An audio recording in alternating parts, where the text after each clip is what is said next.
This is TWiT. Can we get into some Amazon topics? I've been waiting to fight all episode with Tom. Well, and it hasn't come up yet. This is the one I wanted to bring up because while I'm in this news drought in South America, I read another story that Amazon bought Whole Foods for $13.7 billion. And again, I thought, what? And I couldn't wait to get back here and ask y'all what you think of this. Amazon buys Whole Foods. Now, there's some wags who said, I don't think this is how markets work, but who said, you know, Amazon stock went up by more than $13.7 billion. So in effect, it was free. Yeah. It wasn't a stock deal, though. So it's not really how it works, but yeah. But it certainly was a good move, at least from the point of view of the market. They thought, hey, this is a good acquisition. Is it? Why would Amazon buy a brick-and-mortar grocery store? Who wants to start? One had some struggles. Actually, I'll let let Tom Merrick, because apparently Owen J.J. Stone thinks they're going to have a fight. I wanted Owen to go first so I could just take the opposite of whatever he says. Oh, that's Owen's technique. Oh, man, a little jujitsu. That is my technique. That is it. See, Tom, this is why I don't like Tom. I'm trying to get Tom out of here. Tom, no. But look, this was the greatest deal known to man. Are you crazy? Do you know how awesome this is? Okay. Why is this a good deal?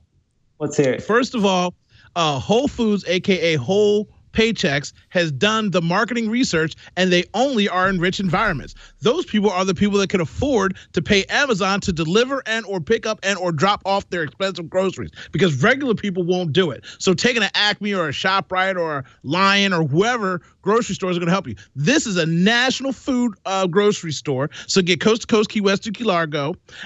There's a bunch of benefits. Key West to Key Largo. That's both in the same state. Don't listen to what I'm saying. It sounds good, though. Don't question what I'm saying. Just listen to what I'm saying. Oh, okay. Anyway, it's great for them because they have many markets in certain areas that are affluent areas to test their whole pantry system and food that they're trying to sell. Key West to Key Largo is like 10 miles. Why are you stuck? I said 32 things in 5 seconds, and you stuck on Key West or Key Largo. Shut up and listen. It sounds good, though. I like it. Go ahead.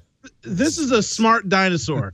Most companies, Blockbuster sat there and watched Redbox eat their lunch. They watched Netflix eat their lunch, and they didn't do anything. Amazon is the end-all, be-all of retail selling, and this is a strong foothold, coast to coast, San Francisco to Miami, that's going to help them expand their grocery brand that they are obviously moving forward to. They're probably going to scale back on the high-priced items, but it's a great move for them, and it gives them a foothold in something that they bought, quote-unquote, on the cheap, they, quote-unquote, got for free. It's great. It wasn't that cheap. I mean, that's by far the largest acquisition. The next biggest one is like Zappos for $2 billion. It's expensive to me. It's cheap to you, Uncle Leo. It ain't nothing but a thing. That's true. You see what I'm saying? Jeff Bezos, what does he make? Somebody said he makes like $10 million a day. So I guess he could afford it. Yeah. They had some cash on hand, too, so they could afford it. Boy, this looks good, doesn't it? I think this is nice. I don't disagree with anything that Owen is saying. The thing that I was saying about Whole Foods was their profit margins have been degrading. They've been in trouble, a little bit in trouble, right? They've been fending off a little bit of activist investor pressure. So this was a way for them to make an exit to somebody who can absorb that pressure and not worry about it, because Amazon runs on thin margins all the time.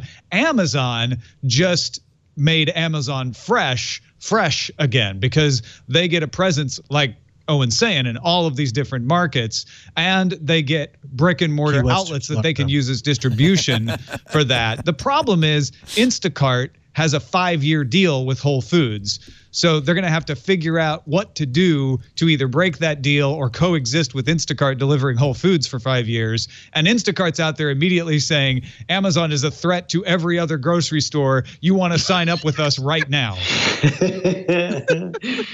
Is this, though, I mean, it seems like that, assuming that this is a deal about Amazon delivering groceries to its customers, seems like it's less than it really is. It feels like there's more to this than just that. Oh, more than just that. Yeah. And I think they obviously want to jumpstart the same thing they've been doing with the brick and mortar book retail stores. And there'd been a lot of rumors that they were thinking about doing electronics outlets, and they have that Amazon Go convenience store. So they may be, if they can get the kinks worked out, thinking of bringing that kind of technology into the Whole Foods outlets to make them, super high-tech places to shop. So yeah, I don't think it's just about delivery, but that's the big early win for them. It's funny because as Ben Thompson points out in Stratechery, it was only 2 years ago that Whole Foods CEO John Mackey predicted that groceries would be Amazon's Waterloo. So if you can't beat them, buy them. Yeah. Yeah. Here's how I think of this deal. And Larry Dignan on ZDNet has, my colleague, has written really smartly about it. He watches this stuff, and he's pretty skeptical too. He's pretty bullish on it as well. And obviously we've talked about it a lot, but here's kind of how I think of this. There's a real similarity that Whole Foods and Amazon have, in that Whole Foods was struggling because all of these grocers were carrying the same products that Whole Foods carries. A lot of them, not all of them, obviously, but they were carrying. They were starting their own brands to do all of these same kind of organics, clean eating kind of products, and that was slowly siphoning off more of Whole Foods business. Amazon had, its biggest threat. I mean, let's be honest. Amazon is such a monster right now. In the U.S. last year, in the holiday sales, which is when everybody makes all of their money in the fourth quarter, Amazon owned like 40% of the holiday gift market. The next closest competitor, I believe, was Best Buy in the low single digits, like 3 to 4%, right? So, but who wants to buy milk and eggs and bread online? I don't understand. Leo, it's not that. It's what they're going to do. So their threat, the biggest threat for Amazon, was all of the clicks, the brick and mortar, some of the bigger click and mortar ones, getting smarter about online. They are getting smarter. Their digital transformation efforts are happening. Walmart is probably the biggest threat to Amazon, right? Walmart, and vice versa. Walmart realizes Amazon's the biggest threat to Walmart. Yeah, Walmart's throwing a hissy fit right now. Walmart's out here trying to do mafia style stuff. Oh, you shopping at Walmart? Then you don't want to come over here. Like, they're doing weird stuff. They're encouraging their partners to pull out of AWS and move to like Azure or something else. Isn't that wild? Yeah. That's Soprano stuff. That's mafia. If you was to want to continue to do business with us, you probably would want to reconsider your relationship with Amazon. I'm not saying nothing bad's going to happen, but you might not walk again. Walmart flipped out when they saw this, right? Walmart flipped out.